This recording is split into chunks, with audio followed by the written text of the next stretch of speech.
Hello friends, स्वागत है आप सभी का हमारे इस YouTube channel open study area पर। दोस्तों, आज हम उपस्थित करा चुके हैं बीपीएससी टीआरई 4.0 के लिए 40 अंक वाले जीके जीएस के इस कंटेंट में महत्वपूर्ण क्वेश्चन, जो कि आज सेट नंबर 16 होगा आपके इस चैनल पर। याद रखिए दोस्तों, यदि किसी भी प्रकार का कोई भी सेट आपका इस चैनल पर छूटा हुआ है तो आप हमारे इस यूट्यूब चैनल के प्लेलिस्ट में चले जाइएगा और वहां पर बीपीएससी टीआरई 4.0 के नाम से एक प्लेलिस्ट बना हुआ है। वहां पर जाकर के आप अपने छूटे हुए सभी क्वेश्चनों को या सभी सेटों को आसानी पूर्वक कवर कर पाएंगे। तो आज हम शुरुआत करेंगे कुल मिलाकर के जितने भी मस्ट इंपॉर्टेंट जीके जीएस होंगे उसको हम जो 40 अंक वाला होता है उसमें हम उपस्थित कराएंगे।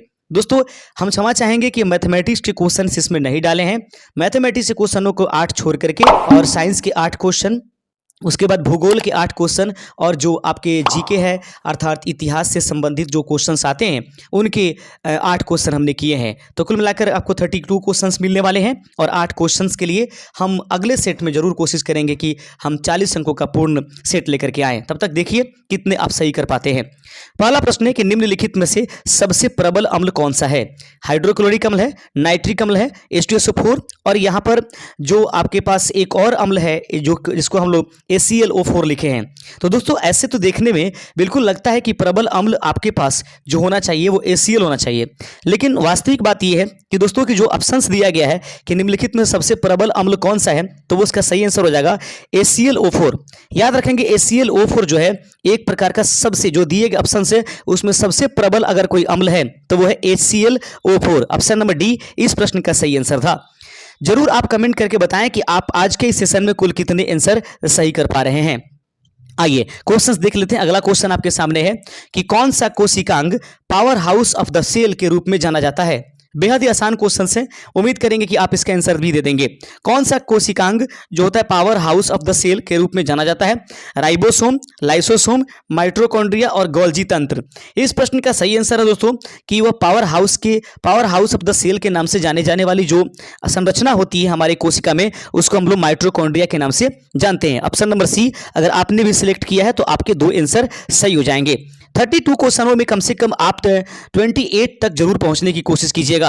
कौन सा हार्मोन रक्त में ग्लूकोज के स्तर को नियंत्रित करता है? साइंस के क्वेश्चन बीपीएससी टीआरई में देखा गया दोस्तों कि थोड़ा स्लो ही रहते हैं, तो याद रखिएगा सबसे ज्यादा हम लोग फोकस थोड़ा करंट अफेयर्स और भूगोल के क्वेश्चनों पर करने की कोशिश करेंगे। साइंस के क्वेश्चन इसी लेवल का होता है। प्रश्न को एक बार फिर से दोहरा देते हैं कि कौन सा हार्मोन रक्त में ग्लूकोज के स्तर को नियंत्रित करता है? थायरॉक्सिन है, इंसुलिन है, एड्रेनालिन है, उसके बाद कोर्टिसोल है। इस प्रश्न का राइट आंसर हो जाएगा कि जो हार्मोन ग्लूकोज को स्तर को नियंत्रित करता है वह निम्नलिखित में से इंसुलिन है। ऑप्शन नंबर बी इस प्रश्न का सही आंसर हो जाएगा। आइए बढ़ेंगे अपने अगले नंबर क्वेश्चन की तरफ और प्रश्न है आपके सामने कि पौधों में कौन सी प्रक्रिया वायुमंडल में ऑक्सीजन छोड़ने के लिए मुख्य रूप से जिम्मेदार होती है? निम्नलिखित में से वह कौन सी प्रक्रिया है जो वायुमंडल में ऑक्सीजन छोड़ने के लिए मुख्य रूप से जिम्मेदार है? श्वसन, वाष्पोत्सर्जन, प्रकाश संश्लेषण या नाइट्रोजन स्थिरीकरण। दिए गए ऑप्शन में सही आंसर हो जाएगा चौथे का ऑप्शन नंबर सी। याद रखिएगा पौधों में कौन सी वह प्रक्रिया है जो वायुमंडल में ऑक्सीजन छोड़ने के लिए मुख्य रूप से जिम्मेदार है? प्रकाश संश्लेषण के द्वारा पौधे जो है ऑक्सीजन को निर्मित करते हैं और वो वायुमंडल में उसको छोड़ देते हैं, जो हमारे द्वारा उसको श्वसन प्रक्रिया में ग्रहण किया जाता है। अगला क्वेश्चन देख लीजिएगा, बहुत ही बेहतर क्वेश्चन है। मेंडेलियन आनुवंशिकी में F2 पीढ़ी में एकल संकरण का प्रकटानुपात क्या होता है? जो मेंडल की आनुवंशिकी जो सिद्धांत थी उसमें F2 पीढ़ी में एकल संकरण का प्रकटानुपात निम्नलिखित में से क्या होता है? 9:3:3:1, 1:2:1 या 3:1 या 1:1। इस प्रश्न का सही आंसर है दोस्तों कि मेंडल के आनुवंशिकी नियम में जो F2 पीढ़ी में एकल संकरण होती है उसके द्वारा प्रकट होने वाली अनुपात का मान जो होता है वो पांचवें का ऑप्शन नंबर सी 3:1 इसका राइट आंसर हो जाएगा। उम्मीद करते हैं कि 5वां नंबर क्वेश्चन भी आपने आसानी पूर्वक कर लिया होगा। अगला क्वेश्चन आपके सामने है कि जब कोई वस्तु प्रकाश की गति के करीब चलती है तो उसका द्रव्यमान क्या होता है? जब कोई अगला 6ठा नंबर क्वेश्चन है कि जब कोई वस्तु प्रकाश की गति के करीब चलती है तो उसका द्रव्यमान क्या होगा? घट जाएगा, बढ़ जाएगा, अपरिवर्तित रह जाएगा या शून्य हो जाएगा? 6ठे नंबर प्रश्न का राइट आंसर हो जाएगा, यहां पर देख पा रहे हैं कि जब कोई वस्तु प्रकाश की गति के करीब चलती है तो उसका द्रव्यमान जो होता है वह हमेशा दोस्तों बढ़ता है। ऑप्शन नंबर बी इस प्रश्न का सही आंसर हो जाएगा। आप देख रहे हैं open study area YouTube channel पर बिहार बीपीएससी टीआरई 4.0 के लिए 40 अंकों के जीके जीएस का यह सीरीज। दोस्तों चैनल को सब्सक्राइब जरूर करते चलिएगा, वीडियो को लाइक कीजिए ताकि हम लगातार मोटिवेट रहें, और ये मोटिवेशन की वजह है कि हम आपको लगातार क्लासेस दे पा रहे हैं। प्रश्न आपके सामने है, यदि एक चालक का प्रतिरोध बढ़ाया जाए तो धारा पर क्या प्रभाव पड़ेगा। प्रश्न है कि यदि एक चालक का प्रतिरोध बढ़ाया जाए तो उसकी धारा पर क्या प्रभाव पड़ेगा।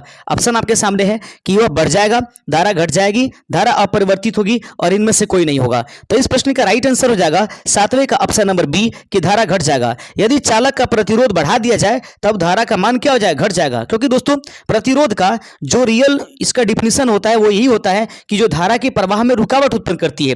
तो अगर प्रतिरोध बढ़ेगा तो धारा में ऑटोमेटिक जो होगा दोस्तों उसमें घटने की प्रवृत्ति पाई जाएगी। ऑप्शन नंबर बी इस प्रश्न का राइट आंसर हो जाएगा।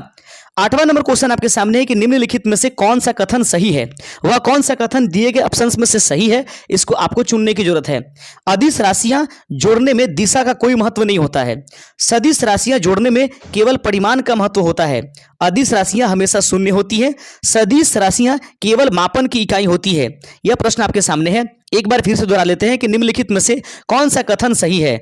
अदिश राशियां जोड़ने में दिशा का कोई महत्व नहीं होता है।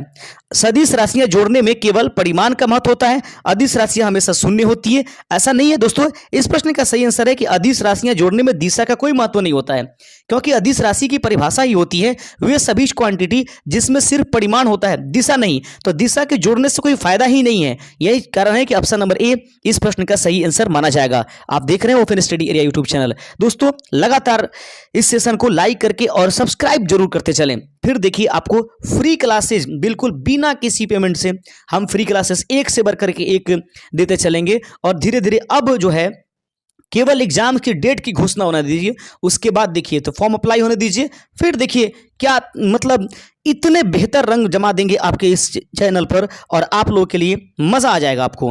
प्रश्न है 9वां नंबर, 2025 के यूनियन बजट में किस आय सीमा तक पूर्ण कर छूट की घोषणा की गई है।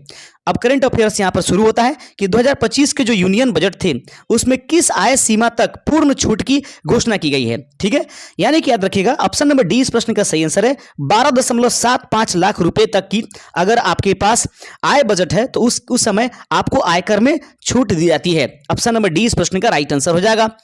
10वां नंबर क्वेश्चन देख लीजिएगा। प्रश्न है कि 2025 के ग्लोबल फायर पावर इंडेक्स में भारत की सैन्य शक्ति की रैंकिंग क्या है। 2025 के ग्लोबल फायर पावर इंडेक्स में भारत की सैन्य शक्ति की रैंकिंग निम्नलिखित में से क्या है। 10वें का सही आंसर है ऑप्शन नंबर डी, यानी कि 2025 के ग्लोबल फायर पावर इंडेक्स में भारत की स्थिति जो है मजबूत है और वह चौथे स्थान पर है। आगे बढ़ते चलते हैं। 11 नंबर क्वेश्चन है करंट अफेयर्स का कि 2025 में भारत किस अंतर्राष्ट्रीय शतरंज टूर्नामेंट की मेजबानी करेगा।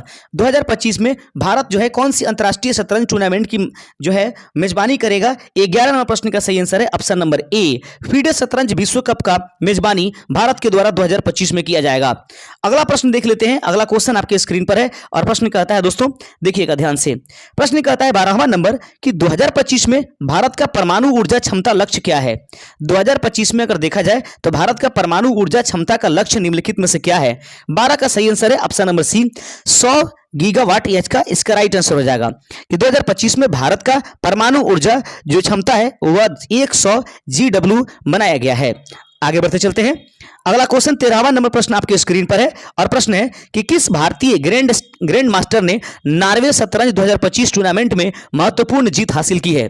वह कौन सा भारतीय ग्रैंड मास्टर है जिन्होंने नॉर्वे शतरंज 2025 टूर्नामेंट में महत्वपूर्ण जीत हासिल की है।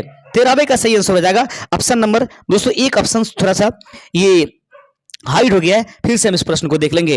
किस भारतीय ग्रैंड मास्टर ने नॉर्वे शतरंज 2025 टूर्नामेंट में महत्वपूर्ण जीत हासिल की है। 13वें का सही आंसर हो जाएगा ऑप्शन नंबर सी, विदित गुजराती इसका राइट आंसर हो जाएगा ऑप्शन नंबर बी। आइए बढ़ते चलते हैं अपने अगले नंबर क्वेश्चन की तरफ और 14वां नंबर प्रश्न स्क्रीन पर है।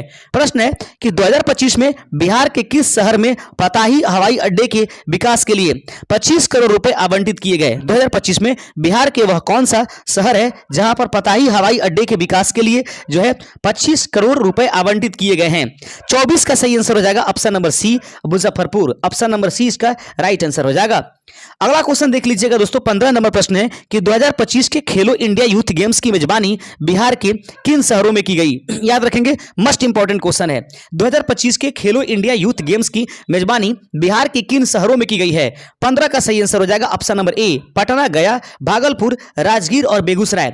ये वैसे जिले हैं बिहार के जहां पर 2025 के खेलो इंडिया यूथ गेम्स की मेजबानी की गई है। अगला नंबर क्वेश्चन आपके सामने है। प्रश्न कहता है कि दरभंगा मेट्रो परियोजना की अनुमानित लंबाई कितनी है। दरभंगा मेट्रो परियोजना की अनुमानित लंबाई लगभग कितनी मानी जाती है। 16वें का सही आंसर हो जाएगा ऑप्शन नंबर आपके सामने बी। तो दरभंगा मेट्रो परियोजना की अनुमानित लंबाई लगभग 18.8 किलोमीटर बताई गई है।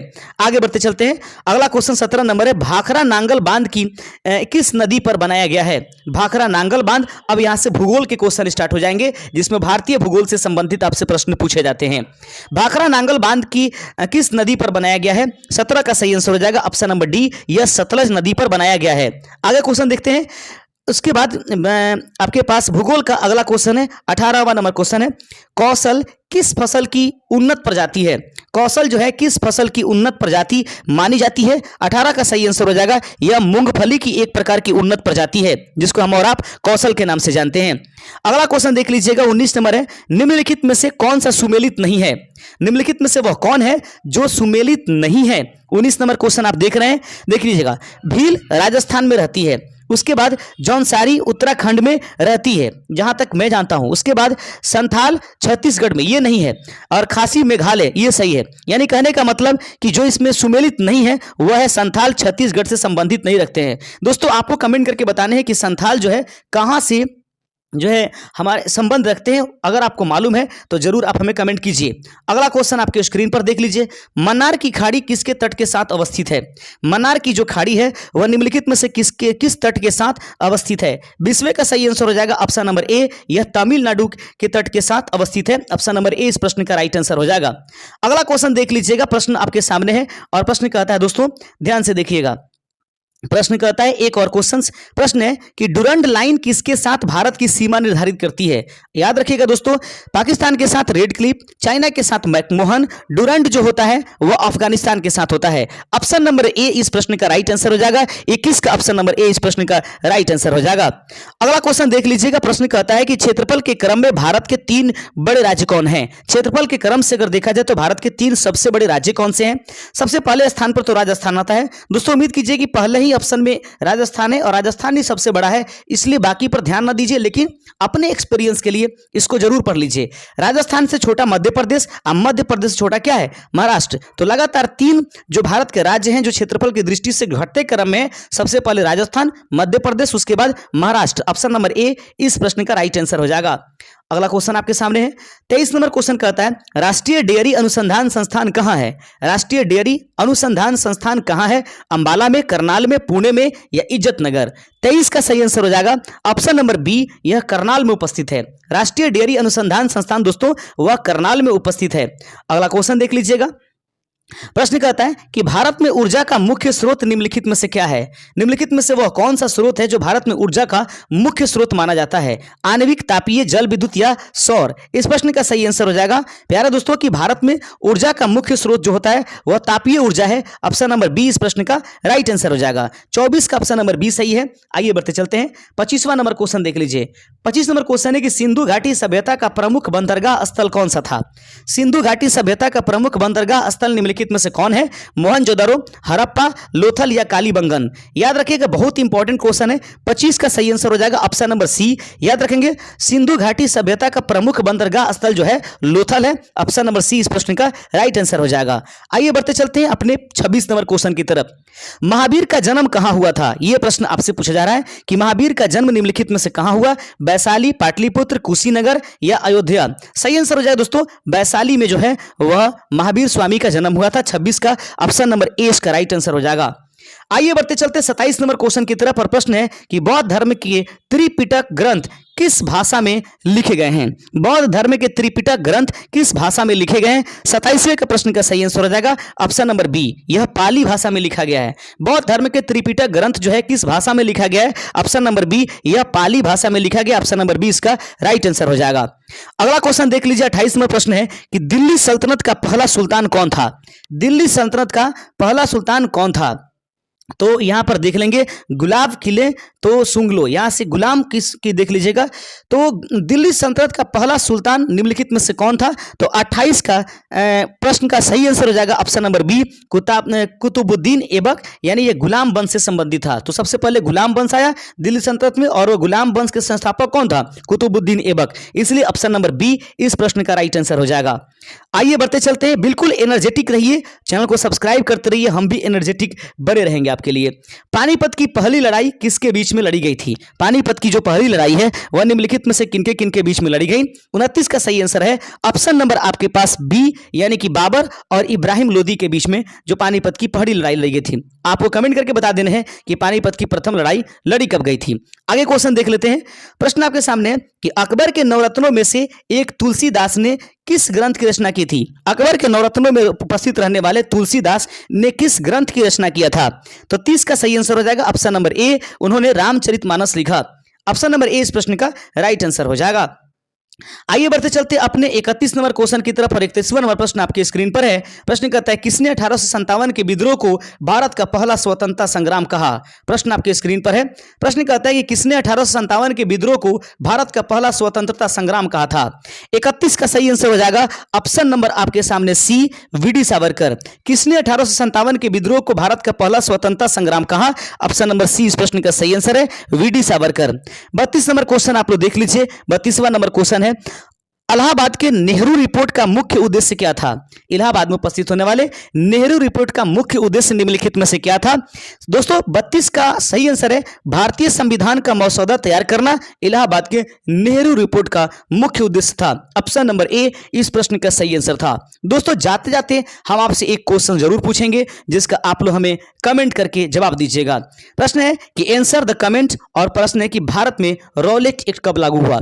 जितने लोगों का आंसर सही होगा हमारे अगले वीडियो में आपके नाम के साथ घोषणा किया जाएगा कि कौन कौन व्यक्ति हैं जिन्होंने इस प्रश्न का सही आंसर दिया। भारत में रॉलेट एक्ट कब लागू हुआ? इस प्रश्न का जो है आपको कमेंट बॉक्स में जवाब दे देना है। शुक्रिया दोस्तों, उम्मीद करते हैं कि आपको हमारे इस सेशन से बहुत अधिक लाभ पहुंचा होगा और आपके कंटेंट जो आपकी पढ़ाई है वो एक बार पुनः रिपीट हो गई होगी। शुक्रिया, जय हिंद।